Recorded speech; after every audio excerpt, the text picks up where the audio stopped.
All right, great. With the 1996 Heisman Trophy winner and national champion Danny Wuerffel. Danny, thank you so much for being on Coach's Corner podcast. I've been looking forward to this for many years.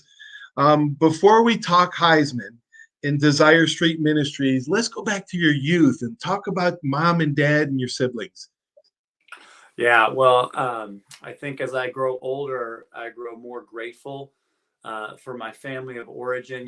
There's no perfect family on this world, but I was really blessed to have two wonderful parents. My dad, for most of my childhood, was an Air Force chaplain. So we moved all over the country and all over the world, Paul. You know, uh, he was serving as a pastor at Jehovah Lutheran Church there in Pensacola when I was born. So I was Oh actually my born gosh. in Pensacola at Sacred Heart Hospital, and began my life there as a young kid, and then we moved all over. Do you have any brothers or sisters? I do. I have an older sister who lives in St. Petersburg, Florida, and then I've got a Mhm. brother who lives in Jacksonville, and they each have three kids, as do I. And just really, really blessed. Our family gets together as much as we can, and we don't take that for granted that we all get along for the most part and love and care for each other. All right, let's go back to your high school years, Fort Walton Beach High. Talk about your teammates and your coaches. I know Jaquez Green, your teammate, also went to Florida with you, but talk about your high school years. Yeah, we had some incredible times in high school. We had a new coach move in my junior year, Jimmy Ray Stevens, and that was a Mhm. huge change of trajectory for Fort Walton Beach Vikings and for Danny Wuerffel. We went 8-2 my junior year, and then my senior year, we went 14-0. We won the state title. We won it at the University of Florida. And then, of course, actually, it was E.G. Green who was my receiver at E.G. Fort Green, that's Walton, right. and then he went to Florida State, so we ended up being a bit of rivals. But man, just a wonderful high school experience in so many ways, and to cap it off with the state championship at Florida Field couldn't have been any better. My gosh, you were National Player of the Year and valedictorian at your high school. Where did you get the work ethic and the means? I guess your mom and dad had everything to do with it, but your teachers as well. Boy, that's a lot to handle, the player of the year and the valedictorian. I guess when you talk about the discipline it has to be a great teammate and to get straight A's. Well, I would love to share that I had some special secret or something that's unique, amazing about me. But I really, even again, as I get older, first you mentioned it, the people that were around me, my parents, the things that they instilled and encouraged in me, the way that I was able to be blessed to be around great, great coaches. I mean, if it wasn't for Jimmy Ray Stevens moving to our school, we're probably not talking now. I probably don't go to Florida and win the Heisman. So those things, and then even more so, when you think about like what it takes to be a really good quarterback. I didn't like work hard to be 6'2". God blessed me with that height. Hand-eye coordination is often just something that God gives to some and not others. The way Mhm. and the speed in which our brains work, we can work on those things, but so many of the things that sort of led me to be successful, more and more I'm recognizing were really gifts that I'm grateful for. And I just try to steward those in a way that hopefully don't just benefit me, but that through those can benefit others as well. You're a man of others, Danny. We'll get in and talk about the Werfel Trophy in a second, but Coach David Wilson's a good friend of mine. And he told me a story when you're in high school. I think he had you sign a contract to marry his daughter, Holly, one day. Talk about that. Talk about No, that story. yeah, I think that my wife doesn't know that story, so we probably shouldn't talk about it. But hopefully, some way there was a loophole out of that for both her and for me. But what a great coach he was. He was very instrumental in our high school team doing well too, coming over and creating a fantastic defense, and of course, a great family. And I'm sure Holly is doing well, and I pray and trust she's doing fine. She's doing great. Thanks, Danny. It's so funny story. Tell our listeners, our audience, a little bit about you that maybe people don't know. Like you play the piano and sing. My family's very musical, and I've always just played the piano and enjoyed that and loved that. I strum at the guitar, play the harmonica. I played the trumpet when I was younger. That doesn't sound as good anymore. But one of my favorite moments that people don't know at Florida Field in the swamp in Gainesville was not playing football. The Gators host every year. They have what they call the largest student-run pep rally of the year. It's called Gator Growl, and they used to fill up the stadium. It was so popular, and they'd bring in these famous actors and comedians and musicians. Well, one of my favorite songs is one of the old comedians from Saturday Night Live is named Dana Carvey. And in his stand-up bit, he did something where he would play the piano and he made up a song called Choppin' Broccoli. And I love playing that song. And Dana was the headline comedian one year. So I was there and I actually recreated the song, rewrote the lyrics to introduce Urban Meyer, and sang this silly song in front of 50, 60,000 people. And that was really fun. Oh, no wonder they're endeared to you. My mom and dad believed in a well-balanced individual. I sang in the choir in high school. I was the only jock that did.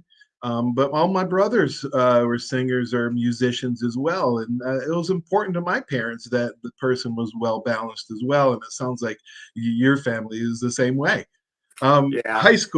High school training camp. You got the boys around, and you played the piano, and they all sang. You got them to sing. Was it "Lean on Me"? Was that the song, or do you Man, remember you do that? know you know a little too much about me, Paul. But yeah, we would sing "Lean on Me" and try to create some bonds. We sang it at Yeah. camp, and then we sang it at a pep rally, and just anything when you're with a group of people, when they come together and care for one another and have shared experiences, it's amazing what people can Hmm. do. And honestly, us winning that state championship football game, we played against the team that probably by now overall has won 20 or 30 state championships. It's a powerhouse in Fort Lauderdale.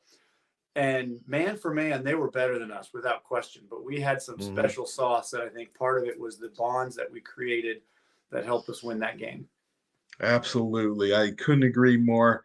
First Gators' first national title. Did you keep a journal? I tell people, I tell the players that I coached in high school when they go off to college. I just gave them one piece of advice: keep a journal, because when you get as old as me, you'll forget everything. Your kids and grandkids will love it. I don't call it, they used to call it a diary. Remember everybody reading the Diary of Anne Frank? But when I was a coach, I wished I'd have kept the diary in my playing days in high school, in college, and pros. But I did a little something for my players, and I believe coaches should do little things for their players. A couple of years at Tate in Pensacola Catholic, I kept a diary during the season every week, and I kept the newspaper articles, and I gave it to the seniors, at the banquet. My gosh, you know, do you keep a journal, or do you advise young athletes to do so? Man, well, that's a fantastic idea. I did not when I was younger. At different points in my life, I've done a tremendous amount of journaling. Less ideas for others, but more just a space for me to kind of process my thoughts and feelings more so, which Hmm. has been tremendously helpful. But yeah, when we do invest and mentor other people, that is something that I bring up a lot. That part of their own personal development, part of their own growing in self awareness, journaling can be an incredible practice to incorporate. All right, I'm sure our listeners want to know a little bit about Coach Spurrier. Tell us a story about his revolutionary fun and gun. Tell us a funny story. I know he's a super competitor, and just talk a little bit about your old coach, a Hall of Famer.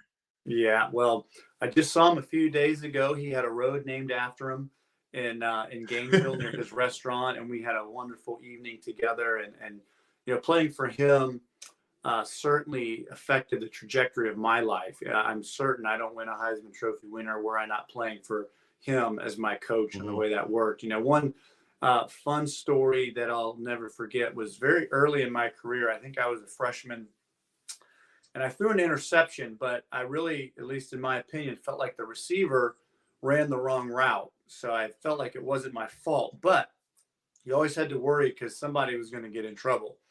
So I got to the sideline and I was very nervous about what Coach Spurrier would say about this interception. And so at first I was relieved because he said, Danny, don't worry, it's not your fault.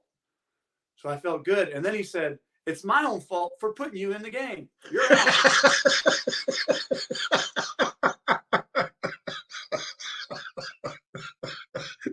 Oh my gosh. That's that sounds something exactly like Coach Bryant would say. Yeah, that's exactly. I can hear almost those words coming out of his mouth because he would say things like that. Um, as great as your accomplishments are on the field, off the field leaves more of a meaningful and impactful legacy. Talk about your Desire Street Ministries, how you started it, and how you maintain it. Well, like in many a quarterback fashion, I often get more credit than deserved. And Desire Street was started before I even moved to New Orleans. It was started on Desire Street in the Ninth Ward of New Orleans, and what was on and off rated the worst neighborhood in the country. And I got there in '97. I was drafted by the Saints and just started volunteering at this small, amazing little organization in a really tough spot. Fell in love with the people, fell in love with the mission, and retired in 2004 from professional football so I could work full time at Desire Street, and was just really, Mhm. really encouraged and amazed at what we were doing. After school program, we had started a school, we had started a church, and also the idea that that type of organization could be in other neighborhoods all around the city or the states or Mhm. the country. So after Katrina, I actually became the executive director, and we rebuilt and relaunched all the ministries in New Orleans. But then we moved to Atlanta, and we've expanded our sphere. And now what we do is we find leaders that live in and serve in really difficult places that are usually burning out within 3 to 5 years. And we'll partner with them for 5 years to develop thriving and sustainable leaders and ministries. And we're all over the Mhm. Southeast right now. In fact, we're in the middle of a 5 year plan to develop 20 thriving and sustainable ministries. And it's been incredibly invigorating. It feels great to have a sense of purpose. It's also Mhm. heartbreaking to see the constant struggles and tragedies of people, and to walk with them through that is not easy, but it's been an incredible journey. Danny, college football's premier award for community service. Why was the Wuerffel Trophy created? There was a void, and I am reading from uh, website, but Mike Bianca, the Orlando Sentinel, put it best when he said the Trophy, it's about time. It's an award. There's an award for the best quarterback, running back, but why not the best human being? And you embody those three categories, Danny: academics, athletics, community service. The Wuerffel Trophy is a major college football award that is just emphasis on community service. And Danny, in my opinion, this is the most important award that exists. All the other awards are for what you do, but the Wuerffel Award is for what you are, what you stand for, a man for others, others centered.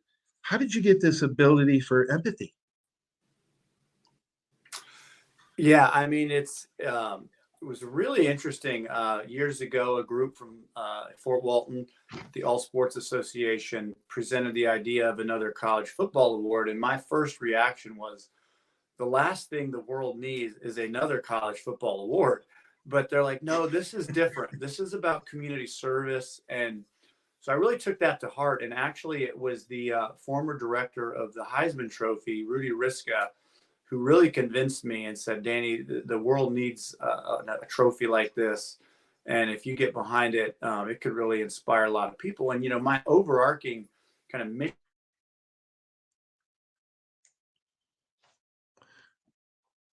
Something happened, honey. It went off. I can see you now. Can you hear me? I can, yeah, you're back on, Danny. All right. You want me to Back just on. start back over on that one? Okay. Yeah, Okay. just the last 10 seconds, 15 Yeah, seconds. yeah. So Rudy Riska, really the former director of the Heisman Trophy, encouraged me to do that.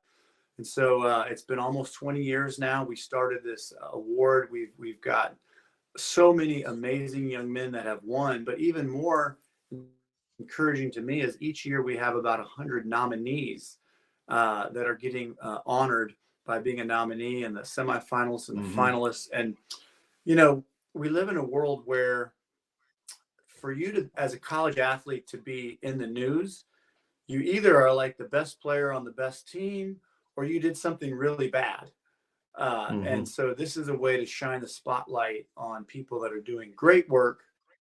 We have a great selection committee, and I'm not the only one picking the award because this past year our winner was Dylan Gibbons from Florida State. So we're trying to be Right. equitable and fair. He's a well-deserving young man, and we're just really excited about him, about the trophy, and the future. Well, I was going to wear my Alabama shirt, but I didn't want to do that to you. But I see your Gator shirt on. I've been lucky to interview a few of the past Warfel winners. And Teton Saltez really was impressive to me for the things that he does back on his reservation. Talk a little bit about Teton, how he's doing. Yeah, Teton grew up on Pine Ridge Reservation. His Native American family, and when you look at a lot of the different parts of our country and history, some of it's beautiful and amazing, and we live in like the coolest, best country ever. But there's like any story, there's some dark chapters to it, and it's been a really Right. tough road for a lot of the Native Americans and some of the struggles that their communities are having. And Teton and his family have done heroic work. In fact, the day before he came to accept the Wuerffel Trophy, they were driving and they saw a house on fire. And I'm not kidding; it's like out of a movie. Teton goes into the house, finds somebody that's alive, and pulls him out of the house and saves Oh this my guy's life. gosh. And he burns his hands doing this. And that was just another day serving their community. They run the suicide prevention hotline. They work with Hmm. kids on education and mental health. They're just doing so many great things. And Teton is now playing in the XFL. He made another roster this year, and Oh, uh, good. and then when he's not still playing pro football, he's working to make the world better. Yes, yes, he is. I've been lucky enough and blessed to coach for 20 years, but I was really lucky to play for Coach George O'Leary and Bear Bryant. I learned so much about them too, and I like to study coaches. You coach other people, find leaders in communities. I know the great Billy Graham said, a coach has more impact on a kid's life in 1 year than normal people do in a lifetime. And I felt God had a calling for me to coach and give back to what I know, and I'm glad I responded to that. But talk a little bit about being a mentor for leaders or even children and coaches.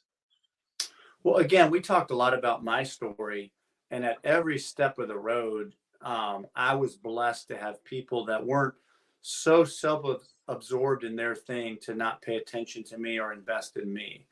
And Hmm. uh, and so you recognize that you develop when people intentionally invest in you, and whether it's me asking all my former NFL teammates who's the most significant person investment in your life, and I can't tell you how many of them said it was their high school football coach. Like apart from a family member, that was the most influential person. And Right. um, and so you just see that time and time again. And the reality is whatever struggle I'm going through, I tend to think I'm all alone. It's unique. No one's been through it. But the reality is, a lot of people have been through what I'm going through. And if I can have access to someone that can help me walk through it, help me process, help me think about what's going on, man, is that a different experience. And so, whether it's coaching you as a young quarterback or whether it's what we do mentoring leaders that live in under-resourced neighborhoods that are trying to figure out how are they going to serve their neighbors when three of their kids just got shot, or or whether it's helping a young athlete who's trying to start a new foundation to make the world better. If you've been there before and you're willing to take the time, it makes a huge difference. One last question. I have a segment on my show called Sports Books Worth Reading because I love to read now that I'm a little older. And even when I coached, I was thirsty for knowledge and I liked reading books about famous coaches. And it didn't matter what sport it was. I'm a sports nut.